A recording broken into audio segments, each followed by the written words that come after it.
Hello good people! We have another exciting tutorial for you guys today, as always, and I know it's been a while since I've made a video on this channel, 10 months, but hey, who's counting? I do plan to make a full comeback to this channel though, so keep an eye out in your sub boxes because I have tons and tons of tutorials coming you guys' way.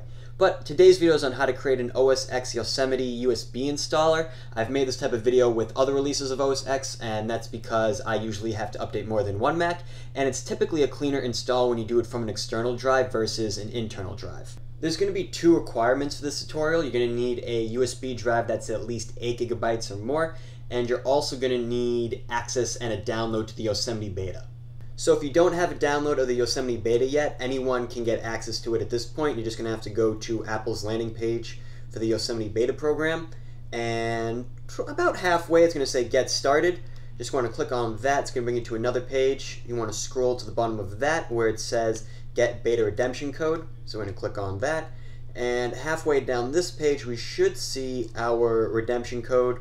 And if we click it, we can launch the Mac App Store, and that'll start the download of this installer. Now, once the download of the installer finishes, it's going to open up the installer, but just quit out of it for now because we're going to come back to it in a sec.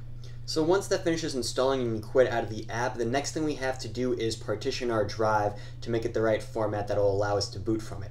So to do that, we're going to have to open up Disk Utility.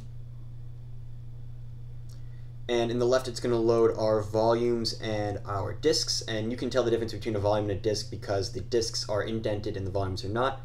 So we want to click on the volume that we want, which is going to be this Western Digital drive right here. We want to click on the Partition tab.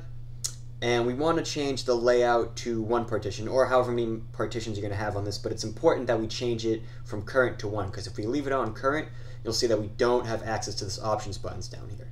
So we need to change it to 1. Click on Options, and we have to make sure that it's set to GUID, and that's what's going to allow us to make this bootable. So just make sure that it's set to that. It should be set to it by default, but you always want to check and make sure. And then we want to rename it. Now it's important that we rename it something that is only one word. And then we just want to click on Apply, and that'll take like 30 seconds or so. Once that finishes, we want to open up Terminal, and then we want to paste this code in there. So the only thing you need to change in this line of code, which you can find in the description below, is where it says drive name. And we just want to change that to the actual drive that we're installing 10.10 on, which for us is Yosemite Beta. So then I'm going to copy the entire thing, paste it. Oops, wrong password. Well, now, it's going to take some time for these files to copy over, maybe about 5 minutes, but once it's finished, you'll have a USB Yosemite installer that you can use on any Mac you want. But that is going to do it for this tutorial. Make sure to leave a like if you found this video helpful, and subscribe to the channel if you're new. Feel free to follow me on Twitter @Fisher12. There's a link in the description. Hope you guys enjoyed this video, and take care.